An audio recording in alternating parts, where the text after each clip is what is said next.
Vamos abrir a palavra de Deus em Mateus capítulo 5, versículos 13 ao 16.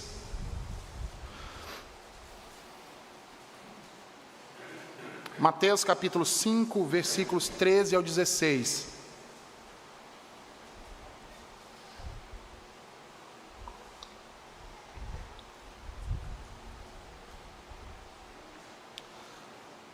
Assim diz o Senhor: Vós sois o sal da terra.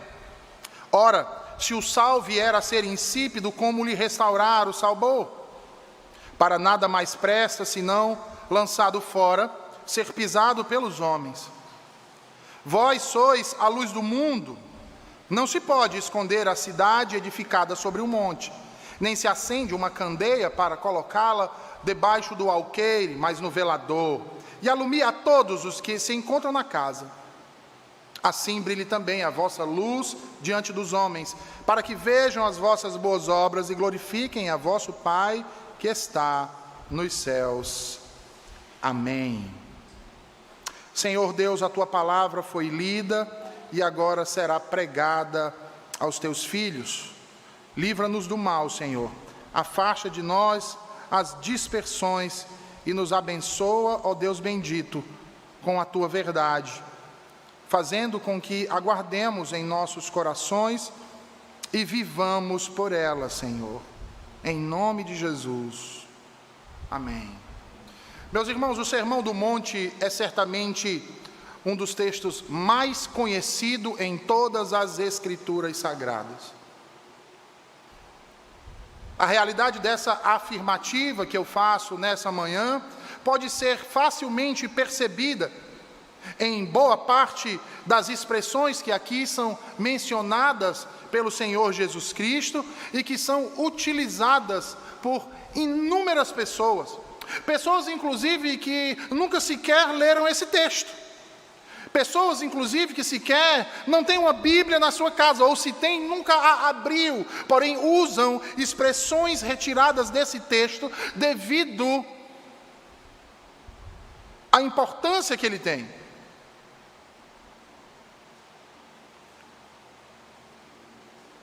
É por essa razão, irmãos, que muitos eruditos, então, como, por exemplo, o Dr. Sinclair Ferguson, vai dizer que o Sermão do Monte é o coração do Evangelho.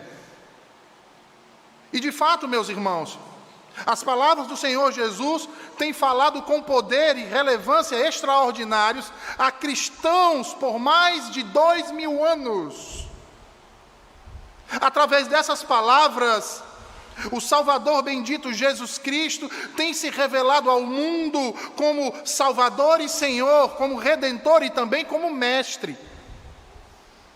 Através dessas palavras, nosso mediador nos entrega a ética do seu reino, confirmando assim a santa e maravilhosa lei de Deus. Ele nos lega os princípios, as normas, os valores, as prescrições que nos orientam a viver, irmãos, a vida que Ele mesmo nos concedeu para o louvor da sua glória. Uma vida que manifesta a essência do seu amor, da sua graça. Uma vida que manifesta a essência da sua justiça e também do seu domínio. De modo que todo cristão, como cidadão do reino divinal, deveria prestar atenção ao que é dito aqui. Deveria observar estes preceitos em cada uma de suas ordenanças e assim direcionar suas vidas, de modo a tornarem-se um padrão expressivo daquilo que o Senhor Jesus chamou nos versos que lemos de sal e luz. Como diz o texto que lemos ainda há pouco, e que vamos ler agora novamente, veja aí o versículo 13, o Senhor diz: Vós sois o sal da terra. Ora, se o sal vier a ser insípido, como lhe restaurar o sabor? Para nada mais presta, senão para, lançado fora, ser pisado pelos homens. Veja, Depois que Jesus pregou e curou muitos enfermos por toda a Galileia e cidades circunvizinhas, sempre vale ressaltar isso, seguido por numerosas multidões, Jesus, acompanhado dos seus discípulos, atravessa o Jordão e sobe um monte.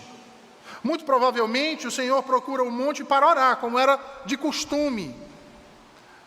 Mas Mateus, na narrativa que nos traz, no texto que nós lemos, diz que ao subir o monte, Jesus então percebe que as multidões ainda o acompanhavam. E ao ver aquilo, ele olha ao seu redor, assenta-se e passa então a ensinar os seus discípulos acerca do que vinha falando anteriormente, que você pode ver aí depois no capítulo de número 4. Ele vai falar acerca do reino de Deus. E é interessante, irmãos, e extraordinário o que Jesus ensina aqui. Observem que ele dá início ao seu ensino tratando exatamente acerca de quem pertence ao reino, que era chegado entre eles. E as palavras de Jesus surpreendem, meus irmãos. Surpreendem porque o reino não é chegado para os que são dignos dele, mas o reino é chegado exatamente para aqueles que são indignos dele. O reino é chegado para os miseráveis.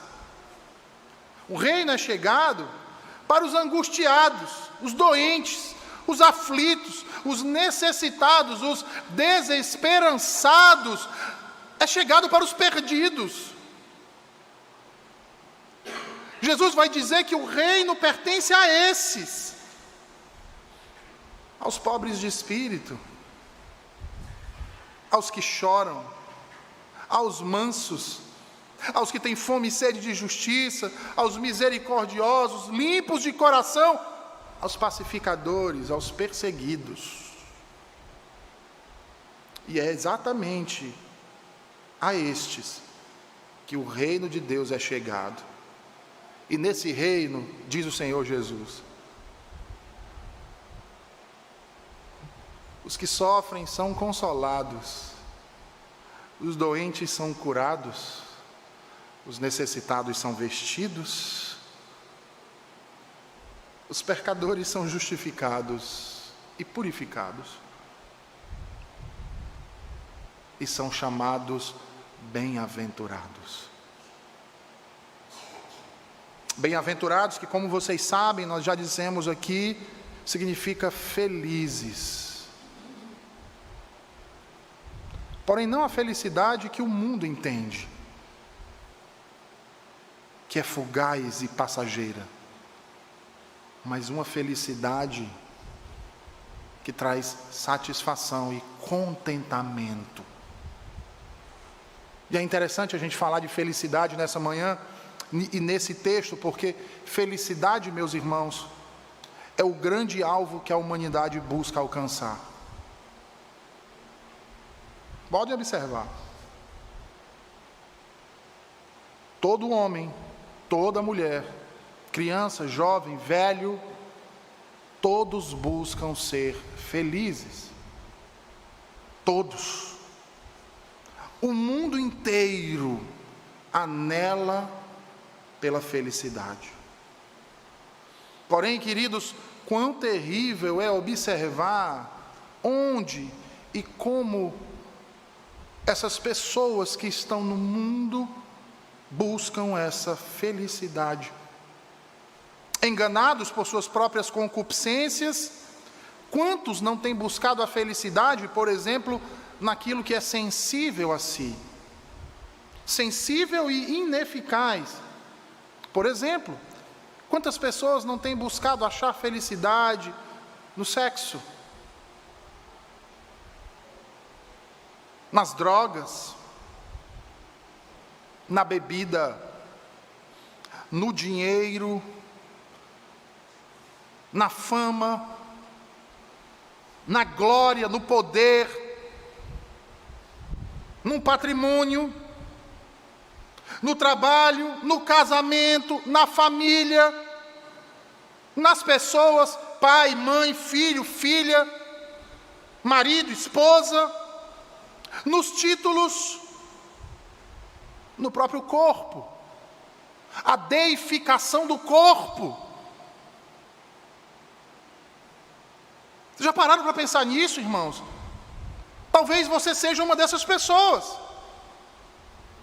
que esteja a buscar a felicidade em coisas extemporâneas, ilícitas, e também até em coisas lícitas, como a família.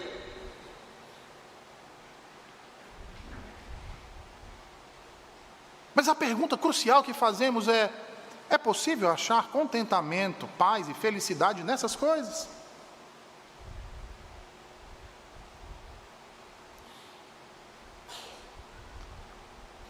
Talvez você responda: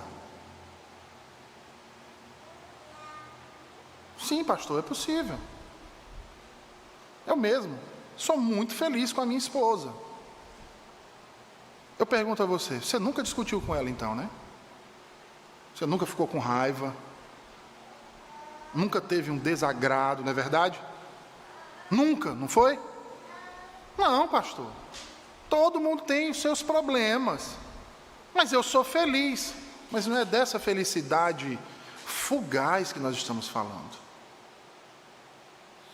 Mas pastor, eu já encontrei a felicidade na minha família, meus filhos, minha esposa, minha casa. Olha, eu sou um homem muito feliz e eu agradeço a Deus todos os dias. Seus filhos nunca lhe desobedeceram. Você nunca pensou na sua cabeça o que seria a sua vida sem eles. E quando você teve o primeiro filho, você também nunca sonhou se era um menino e veio uma menina, ou se era uma menina e veio um menino, não é verdade? Você nunca desejou isso. Tudo que aconteceu, você sempre esteve feliz, não é assim? Não é assim, irmãos, que vocês são? Não é mil maravilhas? Felicidade plena nessas coisas são possíveis? Não são, irmãos. E é aqui, queridos, que entra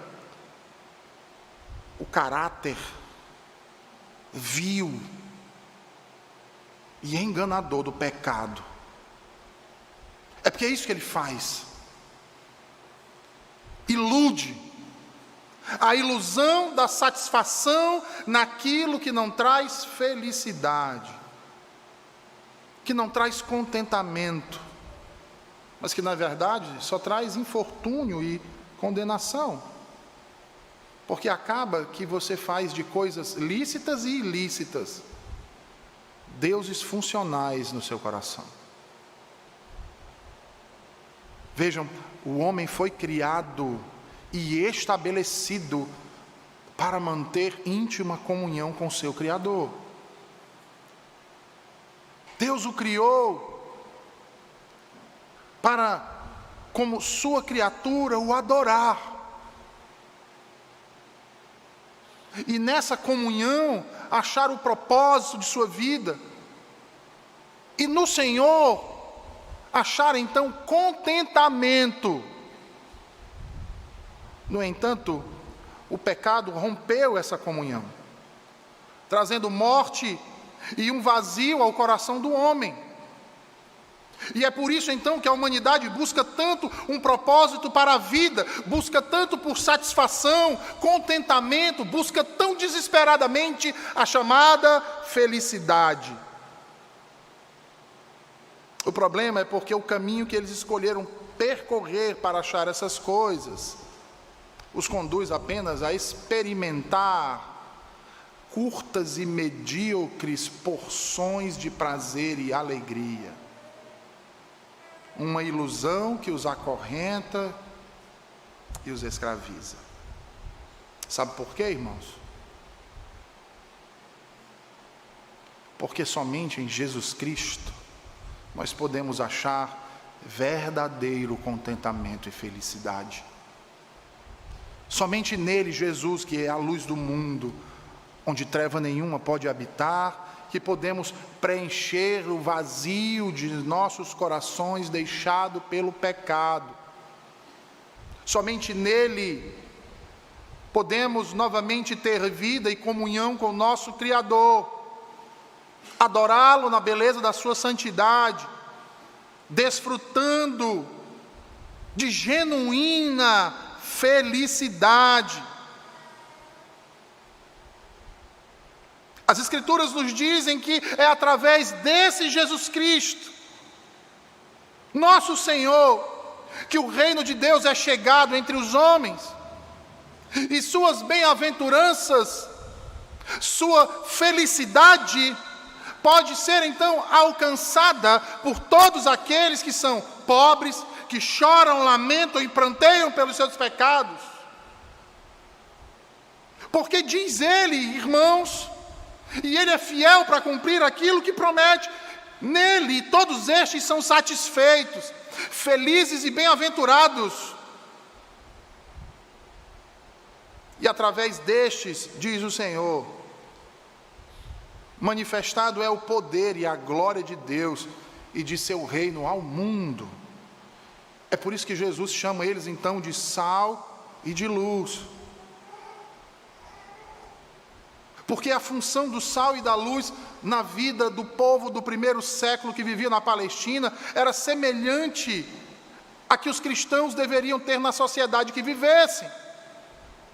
Por isso Jesus afirma aqui no versículo 13, vós sois o sal da terra. E aqui a gente precisa chamar a atenção para uma coisa.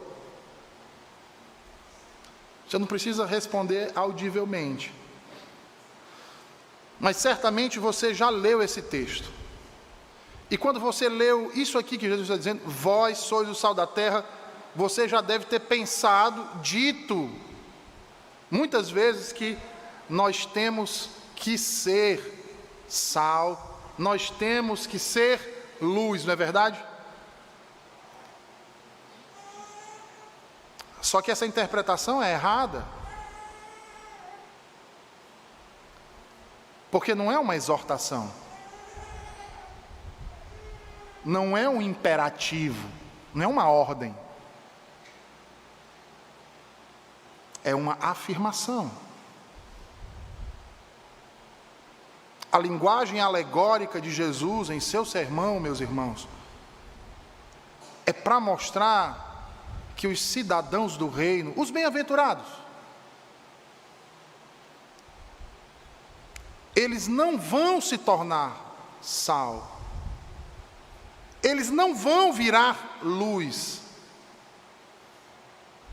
eles são sal, eles são luz. Então eu quero tratar sobre essas duas coisas nessa manhã. Em primeiro lugar, Jesus afirma que os cidadãos do reino, os bem-aventurados, eles são sal. E é interessante porque quando a gente olha para o sal, a gente vê um produto que é pouco valorizado, não é verdade? Se você for no supermercado, olhar nas prateleiras, é o mais barato. Sim ou não? Você já viu um grão de sal? É minúsculo demais, né? Para quem usa óculos, então isso se torna mais impossível ainda. Porque é isso que o sal aparenta. Ser pequeno, sem valor, e para muitos, né, desnecessário. Mas isso não é verdade. Porque o sal é uma substância extremamente importante. E o seu sabor é distinto. O sal nas Escrituras é visto como um elemento purificador. É visto como um símbolo da perenidade do pacto de Deus com o seu povo. E agora parem para pensar um pouco nisso. Jesus está dizendo que nós, os cristãos, cidadãos do seu reino, bem-aventurados, somos sal. Pare para pensar nisso. Em uma sociedade sedenta por poder e dominada pelo pecado, Jesus Cristo está dizendo que você deve ser sal. Aparentemente as pessoas vão olhar para você e vão lhe achar pequeno e sem valor. É assim que o mundo olha para nós. No entanto, o Senhor nos mostra que, ao contrário do que o mundo nos enxerga, nós somos importantes e necessários para a subsistência, para a preservação e a transformação de qualquer núcleo na sociedade.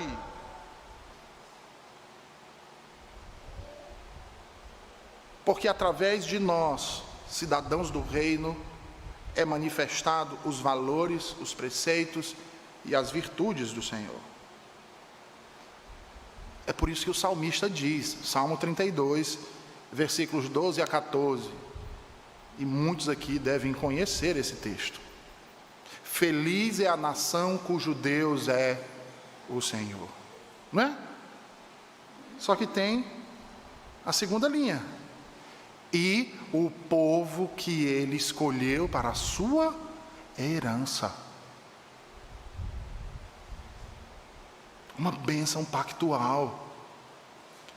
Os cristãos, meus irmãos, como cidadãos do reino e bem-aventurados, foram dotados de habilidade suficiente para influenciar e transformar a sociedade em que estão inseridos. Como, reverendo, isso pode acontecer? Eu tenho que fazer do escritório que eu trabalho um púlpito, eu vou ter que pregar a palavra lá? Não, querido. Jesus não está dizendo isso. Jesus está dizendo isso, que você é sal, e que onde você estiver, seu testemunho, a sua vida, fará a diferença. Porque os bem-aventurados, os cidadãos do reino de Deus, abençoam as nações por onde passam, porque eles são luz. Eles manifestam em seu caráter a justiça, a graça e o amor de Deus. Já parou para pensar na utilidade do sal? Até bem pouco tempo atrás, e eu acho que em algumas regiões do Brasil ainda se usa isso. Eu lembro que quando eu era criança, eu viajava para a casa da minha tia, irmã do meu pai, no interior aqui, e lá não tinha energia elétrica. Logo, se não tinha energia elétrica naquela época ali, final da década de 80, não tinha geladeira.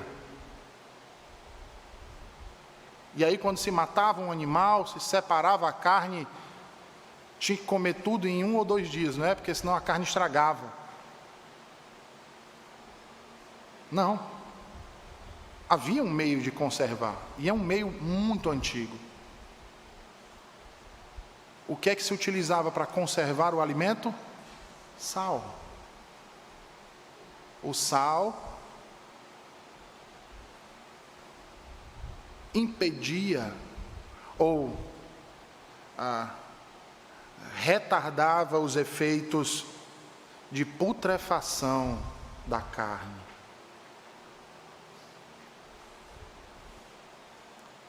Acreditem, meus irmãos,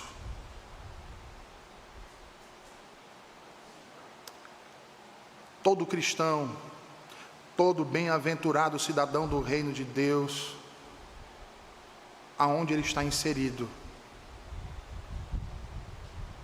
por sua vida e seu testemunho, ele impede o avanço da degeneração moral e espiritual da sociedade.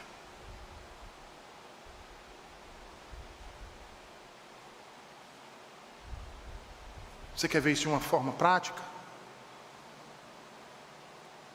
Os irmãos que trabalham em empresas e que têm suas equipes, e que fazem muitas reuniões, já devem ter visto isso. Geralmente, quando se reúnem para tratar de um determinado assunto, essas reuniões são regadas muitas vezes de conversas pecaminosas, de palavras de baixo calão, de piadas de duplo sentido. São mulheres falando como enganam seus maridos, são maridos falando como enganam suas esposas, são jovens falando acerca das tantas quantas fornicações fizeram no final de semana, e todo mundo rindo e valorizando cada uma daquelas coisas. Mas quando um bem-aventurado se faz presente, esse tipo de conversa cessa. Essas palavras de baixo calão não acontecem. Porque onde a luz chega, irmãos, as trevas são dissipadas.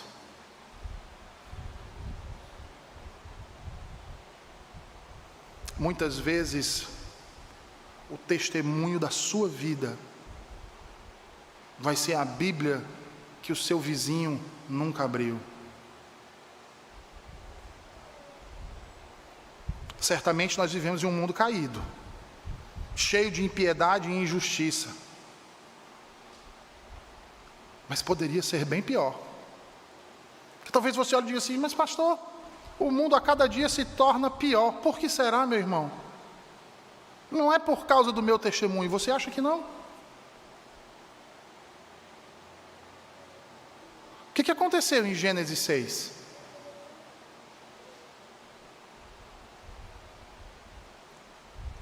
Eu tenho que dizer isso para vocês nessa manhã. Boa parte da triste realidade que o mundo vive hoje é exatamente por causa da omissão e do péssimo testemunho de alguns ditos cristãos. Que ao invés de um testemunho que glorifique a Deus, o seu testemunho é razão para que os gentios blasfemem contra Deus. Ora, quando aquilo que conserva um alimento é retirado, o que acontece com esse alimento?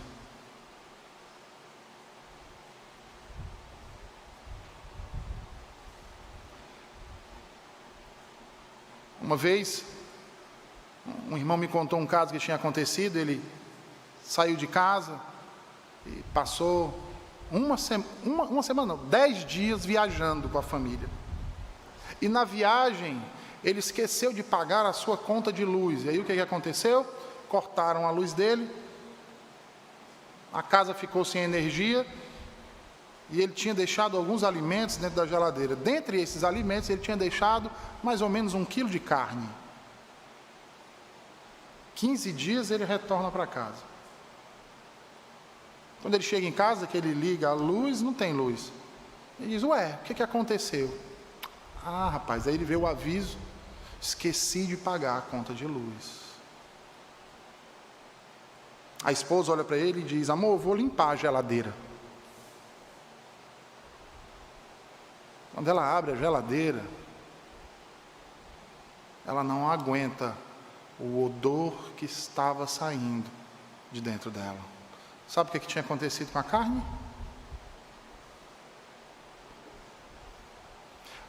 A família teve que comprar outra geladeira, porque o odor, nada conseguia tirar. Porque é isso que acontece quando aquilo que preserva o alimento é retirado. É isso que acontece com uma sociedade que não tem luz, que não tem sal. Como cidadãos do reino, meus irmãos, eu e vocês não podemos agir, pensar e falar sem manifestar as virtudes de Cristo. Tudo que formos fazer e realizar deve estar amparado pela boa, perfeita e justa vontade de Deus. revelado nas Escrituras. Mas a maioria das vezes o que nós fazemos é: a minha vontade deve ser a vontade de Deus. E não é assim, irmãos, não é nessa ordem. Não é Deus que sucumbe à nossa vontade, mas somos nós, como filhos, portadores do seu Santo Espírito, habitação do Deus vivo, que nos submetemos, que nos prostramos diante da sua vontade. E nós não podemos ser omissos quanto a isso. E é exatamente por isso que o Senhor Jesus vai advertir. Veja aí a parte B do versículo, ele diz: ora, se o sal vier a ser insípido, como lhe restaurar o sabor? Para nada mais presta, senão para lançado fora, ser pisado pelos homens. Ora, quem já estudou química aqui deve lembrar que o sal, ele tem uma composição de determinados elementos que o formam, não é verdade? E os cidadãos do reino têm valores, princípios e virtudes que caracterizam ele. E olha só que interessante. Na região do Mar Morto, e ele tem esse nome exatamente pelo grau de salinidade, nos achados charcos e lagoas nas proximidades de lá, e até mesmo em algumas rochas, o sal que é extraído por causa de uma mistura com uma outra substância chamada gipsita, se torna alcalino. Quando ele se mistura com essa substância, ele se torna alcalino, ou seja, ele se torna insosso, sem sabor.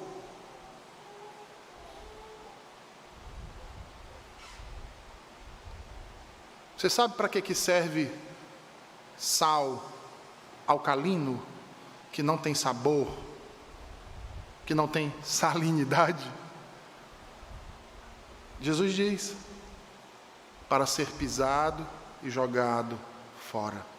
Sabe o que Jesus quer dizer com isso? Que você, que é sal, deve procurar se manter puro.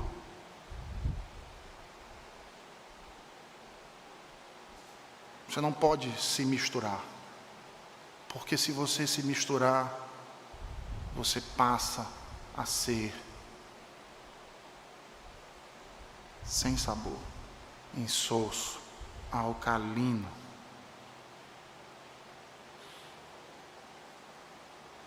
Jesus conheceu muitos fariseus, muitos escribas, que advogavam uma religião formal e legalista, em lugar da religião verdadeira proclamada pelos profetas do Senhor. Sabe o que eles fizeram com a religião em Israel? Tornaram ela insípida, sem sabor. Jesus em Mateus 8,12 diz que os filhos do reino foram lançados fora exatamente por isso. A advertência de Jesus, irmãos, e o exemplo que eu citei agora da religião judaica, nos mostra que assim como o sal que perde o seu sabor, aqueles que se dizem cristão, mas vivem de modo híbrido, como diz o reverendo Roberto Brasileiro, com um pé lá e um pé cá,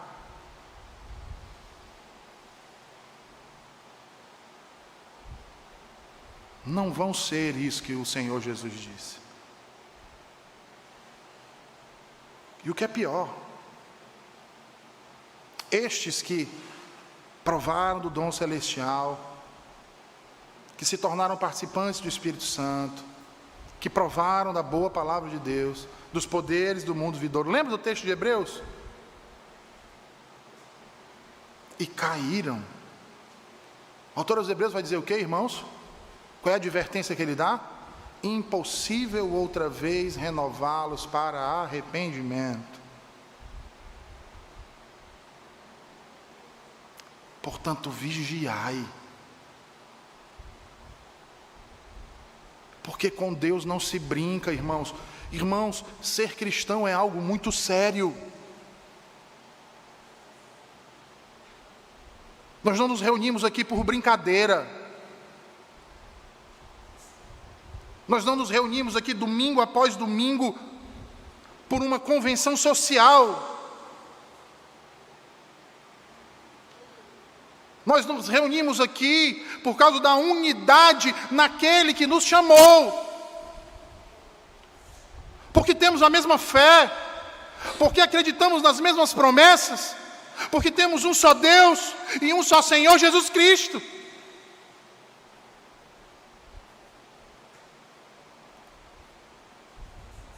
Nós não podemos ser achados nesse mundo como iguais aos que estão no mundo. Você sabe o que é triste de ver, irmãos? Muito triste de ver. É a quantidade de jovens que tem nesse mundo que se dizem cristãos. São muitos. Mas que só conseguimos enxergá-los como cristãos quando esses vão a uma igreja. Porque fora da igreja, você olha para eles, você conversa com eles, você observa eles, e não condizem com a fé cristã. Eles se vestem como o mundo, eles falam como o mundo, eles pensam como o mundo, eles desejam aquilo que o mundo deseja, eles sentem prazer em estar no mundo, seus amigos são mundanos.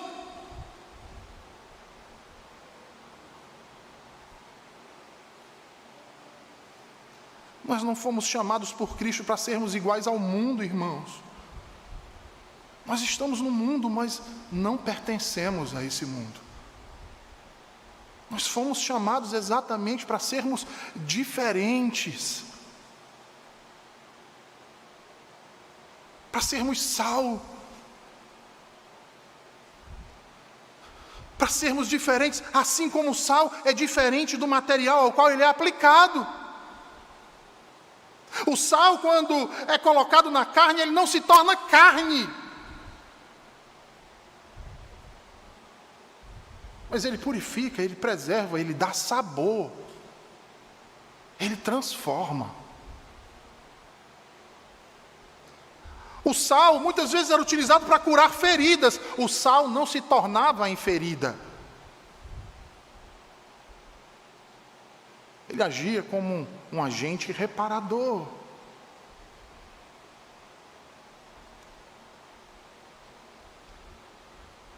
Ele preserva o alimento. Ele não apodrece. Ele transforma, ele dá sabor. Ele dá prazer. Os bem-aventurados, irmãos, são indivíduos destacados. Um padrão separado por Deus, inigualável. É por isso que o Senhor Jesus diz que estes são bem-aventurados. Porque eles são testemunhas vivas da alegria, da felicidade, do amor, do perdão, da justiça e da graça de Jesus Cristo. É assim que Deus olha para nós.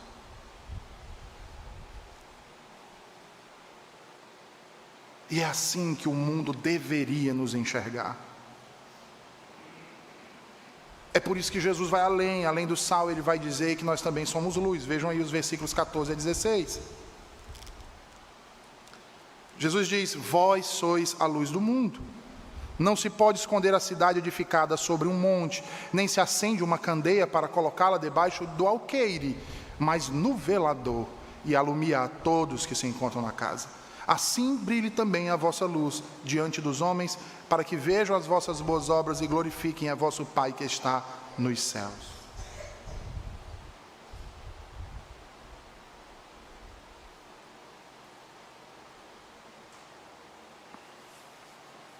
Toda vida que eu leio esse texto, essa declaração, meu coração transborda de alegria, irmãos.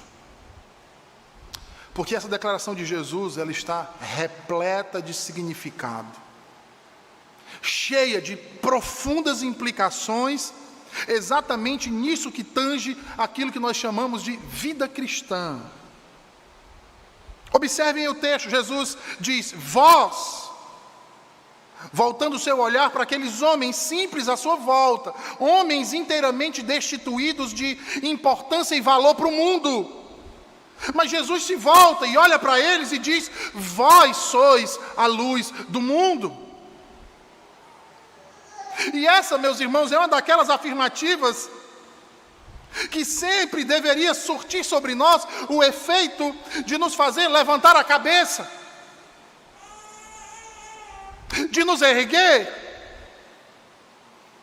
de consertarmos a nossa postura, uma vez que ela nos mostra quão notável e glorioso é alguém ser conhecido como filho de Deus, como crente, como cidadão do reino, como um bem-aventurado. Porque o mundo não consegue enxergar a beleza e a profundidade dessas palavras, mas aqueles que foram redimidos por Cristo, sim, e por isso seus olhos brilham, não por soberba, porque eles passam a refletir, irmãos. E é exatamente textos como esse e outros que nos levam a meditar, para testar nossa posição e nossa experiência como filhos de Deus. E aí, eu convido você a parar desse momento e pensar um pouco nisso.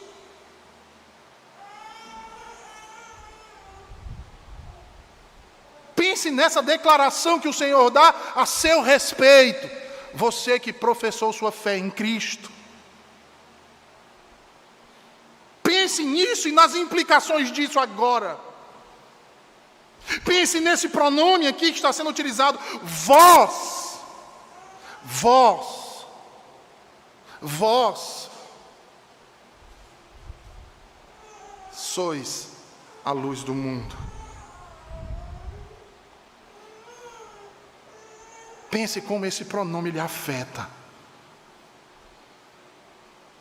Porque esse pronome de Jesus está sendo direcionado a pessoas bem-aventuradas, regeneradas, redimidas, santificadas, cujas vidas refletem a gloriosa luz de Deus no mundo. Sabe por quê? Porque, como diz João, capítulo 1 do Evangelho, versículo 5, a luz resplandece nas trevas. O mundo está em trevas. Por isso Jesus é tão enfático no uso desse pronome: vós sois luz do mundo.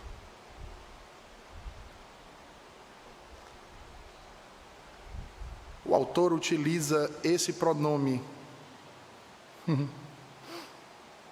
de uma forma tão enfática, irmãos, a fim de estabelecer um contraste aqui, porque é a intenção do Salvador mostrar um contraste entre a vida do bem-aventurado, o ponto de vista, a sua cosmovisão, e todas as demais do mundo. Sabe por quê? Porque, parem para pensar um pouco, o mundo se vangloria de sua própria iluminação. Ou um outro sinônimo, de seu próprio conhecimento. Lembra do problema que Paulo teve que enfrentar em Corinto? Nós estamos expondo isso aqui. A sabedoria, a ciência, o conhecimento têm sido expressões cunhadas pelo mundo ao longo de séculos. Principalmente naquilo que ficou conhecido como o período da Renascença. Século XV, XVI, onde ali houve uma redescoberta dos clássicos gregos. O ensino e o conhecimento ganharam não apenas um interesse filosófico, mas também científico, e a partir dali começou a emergir um verdadeiro despertamento para a ciência e o conhecimento, controlando ainda mais a vida e a perspectiva geral de um grande número de pessoas. Isso vai culminar aquilo que a Renascença despertou. Não era que não existia antes, mas no período da Renascença isso explodiu. E sabe no que isso vai culminar? 3 séculos depois, no século XVIII, num movimento chamado Iluminismo. Sabe como ficou conhecido o século XVIII? Por conta desse movimento? O século das luzes. O século das luzes. Em referência ao quê? Ao conhecimento. Mas que conhecimento? De Deus? Não, do mundo. Do mundo. Talvez você já tenha dito isso, quando você vê alguém que fala muito bem, a pessoa que tem aquelas ideias, né, diz assim, rapaz, a gente está com um problema disso, tal, a pessoa vem dizer assim, que tal nós fazermos isso? A gente olha para a pessoa e diz assim, rapaz, esse cara é um iluminado, né? A gente não diz isso? Sabe de onde é que vem esse termo? Desse período, bem velhinho, não é novo. É uma referência a isso. Ele é um iluminado, ele é cheio de conhecimento. Pastor, mas qual é o problema a gente ter conhecimento? Nenhum. Nós devemos ter. Deus nos deu essa capacidade. Deus nos deu a razão. O problema que reside é um problema de conflito, irmãos. Sabe por quê? Porque a Bíblia sempre proclamou e continua a proclamar que o mundo como um todo encontra-se num estado de trevas. E um pouquinho de sensibilidade em você, você vai perceber que isso é verdade. E por mais que o mundo diga que tem conhecimento, que a ciência, porque a ciência, a palavra final é a da ciência, nós estamos vivendo isso ainda. A ciência tão sábia, mas que não tem resposta, não tem uma resposta verdadeira, por exemplo, para o propósito da vida humana. É incapaz de responder sobre o ser humano, como indivíduo, como pessoa. São muitas especulações, mas nenhuma verdade.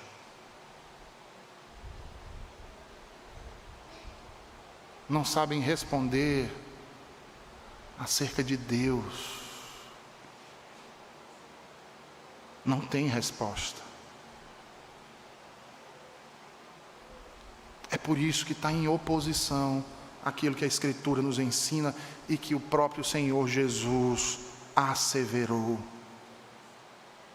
Que ninguém, escutem isso, ninguém, exceto os crentes, podem oferecer verdadeiro conhecimento, verdadeira luz. Ninguém. Exatamente porque todo conhecimento é revelado.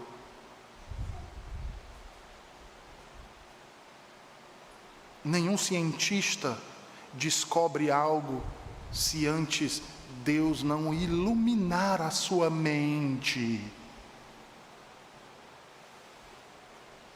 É por isso que a luz nas Escrituras tem vários significados e várias aplicações. Mas dentre essa pluralidade de significados e aplicações, eu não quero entrar na questão aqui do campo semântico do termo, mas ela tem um princípio que é muito claro. Toda vida que usa essa expressão é sempre uma indicação da presença e da mediação de Deus. Sempre que a Escritura usa esse termo, há uma ênfase teológica consistente acerca de que todos esses meios que Deus usa para trazer luz são ordenados por Ele, de tal forma que sem Ele não poderiam fazer isso. Vejam, é pelo poder de Deus, por exemplo, em Gênesis 1:15, que o sol e a lua dão luz. E que, segundo o profeta Isaías, no final dos tempos, serão substituídos simplesmente pela glória do Senhor. O salmista, no Salmo 97, no Salmo 77, descreve o raio como sendo o raio de Deus que ilumina todo o mundo. A luz, para o salmista, no Salmo 36 e no texto de Mateus 6, é dito como a manifestação do verdadeiro conhecimento de Deus, da sua bondade, da sua justiça. Essa ideia, irmãos, de Deus como provedor de luz, era uma característica, por exemplo, no culto em Israel. O fato de Deus ter iluminado o seu povo na saída do Egito, no Êxodo. Lembra da coluna de fogo? Isso é realçado nos Salmos, que também devem ter influenciado, por exemplo, Neemias, quando ele fala acerca da luz como a manifestação do poder imutável de Deus, lá no capítulo 9. Ora, várias passagens da Escritura falam sobre Deus brilhar sobre o seu povo. E em muitas passagens diz isso num contexto de culto, de adoração, como por exemplo no Salmo 76. Ezequiel, na sua visão do templo no futuro, fala acerca dessa luz se estendendo a todos os moradores da terra. E o que dizer de Arão, da bênção e da manifestação da presença de Deus resplandecendo em seu rosto sobre o seu povo? Lá em Números 6. Portanto, meus queridos, a luz simboliza o que há de melhor no campo da sabedoria, no campo do amor, da felicidade, da adoração, do contentamento, em contraste com as trevas, ou seja, o que há de pior no campo da ignorância, da depravação e do desespero. Jesus afirma: vós sois luz do mundo, para dizer que os cidadãos do reino não só foram abençoados com esses dons, mas são também o meio de Deus usado para transmitir para os demais homens à sua volta, porque os possuidores da luz transformam-se em transmissores de luz. Como diz o apóstolo Paulo, os crentes são como luminárias em Filipenses 2. Entretanto, nós devemos lembrar sempre e jamais esquecer disso, que os cristãos não têm luz em si mesmos. Nós não temos luz em nós mesmos. Nós somos luz, mas no Senhor. Sabe por quê? Porque, como diz João, capítulo 8, capítulo 9, capítulo 12, Cristo é a verdadeira luz do mundo. O que faz dos crentes serem a luz do mundo no sentido secundário e derivado. Jesus é a luz refletora, os crentes são a luz refletida. É como uma lâmpada dessas, irmãos. Ela em si não ilumina nada. Ela precisa estar ligada à energia elétrica para cumprir o seu papel. Assim também somos nós. Para refletirmos a luz é necessário estarmos ligados à luz do mundo.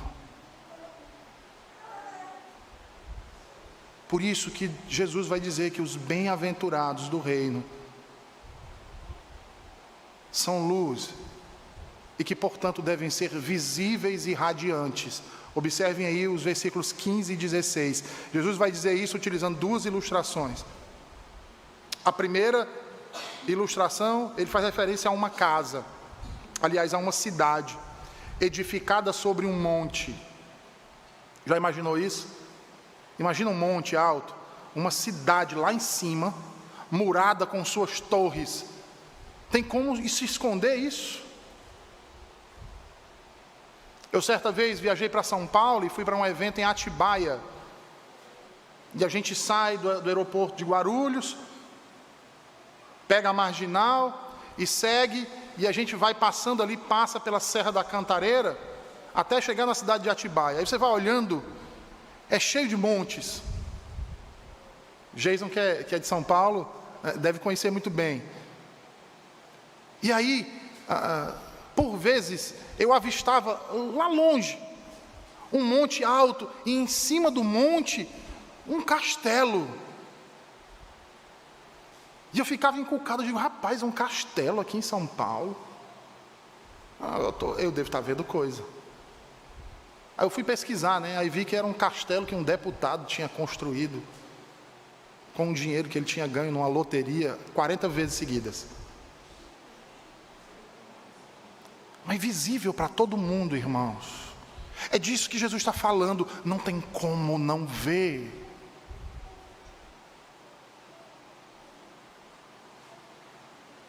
Você, cristão, bem-aventurado, cidadão do reino de Deus, você tem que ser como essa cidade construída em cima do monte.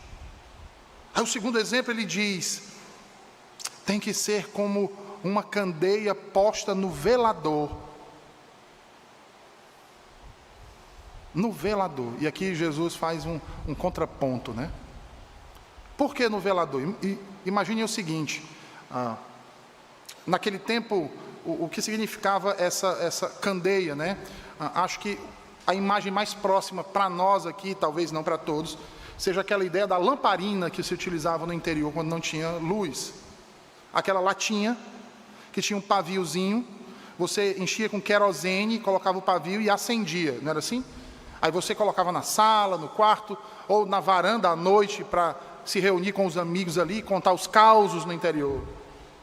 E aquela lamparinazinha iluminava todo. E de longe você via aquela brasinha lá, acesa, né? Eu assim, rapaz, olha aquela luz ali, a casa do fulano de tal, vamos lá. Tudo no meio do escuro. Eu tive o privilégio de desfrutar disso quando era criança. Meus filhos, infelizmente, não tiveram isso. A gente se reunia à noite, era aquela escuridão. Aí a gente via à noitezinha aqueles pontinhos amarelados sendo acesos nos altos, mais distantes. A gente via de longe. É disso que Jesus está falando. Ora, Jesus vai dizer, imaginem isso. Eu acendo uma candeia, mas ao invés de colocá-la no velador, por que eu acendia? Vamos usar a nossa linguagem aqui. Por que alguém acendia uma lamparina no interior? Não era para iluminar o lugar? Então qual era o sentido de eu acender a lamparina e pegar um balde e cobrir ela? Já imaginou isso? Chegou a noite, né? Eu lembro que a minha tia chamava lá a mina que ajudava ela, dizia, fulana, já encheu as lamparinas, já está ficando escuro. Aí a mina saía pegando a coisa de querosene, verificando e tal, e colocando as lamparinas. Imagina isso. Eu acendo a lamparina, está de noite, está escuro, eu acendo a lamparina, para quê? Para eu colocar um balde em cima dela. Não. Jesus vai dizer, não. Ela não pode ser colocada sob o alqueire. O alqueire aqui teria essa função do balde. Não. Porque se fizer isso, ela não vai cumprir o seu propósito. Qual é o propósito da luz? Não é iluminar o lugar? Não é se tornar uma referência para todo aquele que está distante poder enxergar? Jesus diz, ela tem que ser colocada no alqueire. A questão é que Jesus está dizendo que nós somos assim. Nós não vamos nos tornar assim. Nós somos assim. A semelhança da função que uma lâmpada exerce numa casa, os crentes devem também igualmente exercer no mundo. Igualmente. Como? Manifestando a sua fé através das boas obras a partir dela.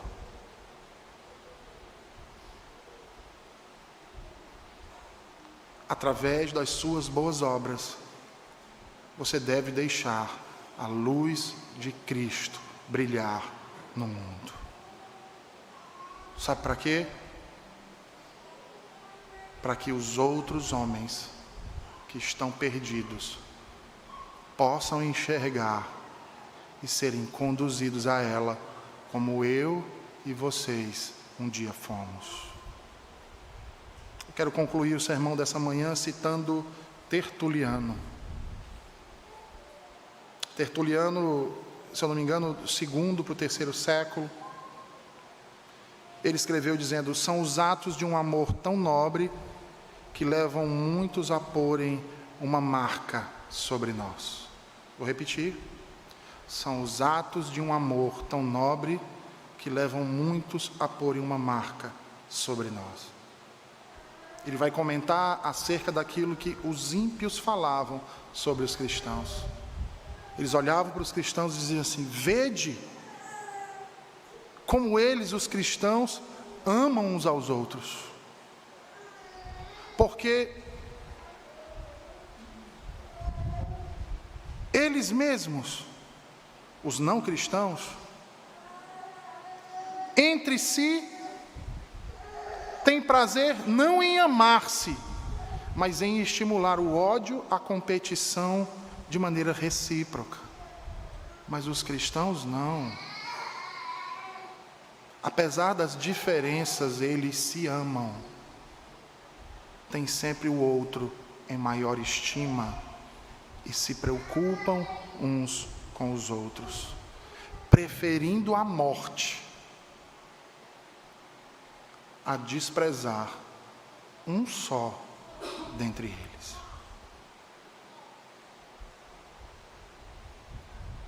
Se vocês são sal e luz, bem-aventurados cidadãos do reino, não se admirem quando os ímpios se impressionarem com a sua serena confiança em Deus em tempos de provação.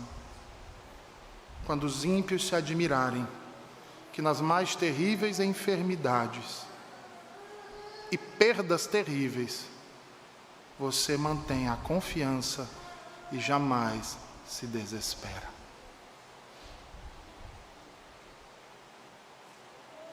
Que possamos verdadeiramente manifestar sal e luz no nosso caráter, para o louvor e a glória de Deus. Vamos orar? Senhor Deus bendito, santo e maravilhoso é o teu nome, Senhor. Te agradecemos por tua palavra nessa manhã e te pedimos que a aplique aos nossos corações, transformando o modo como vivemos. Em nome de Jesus. Amém.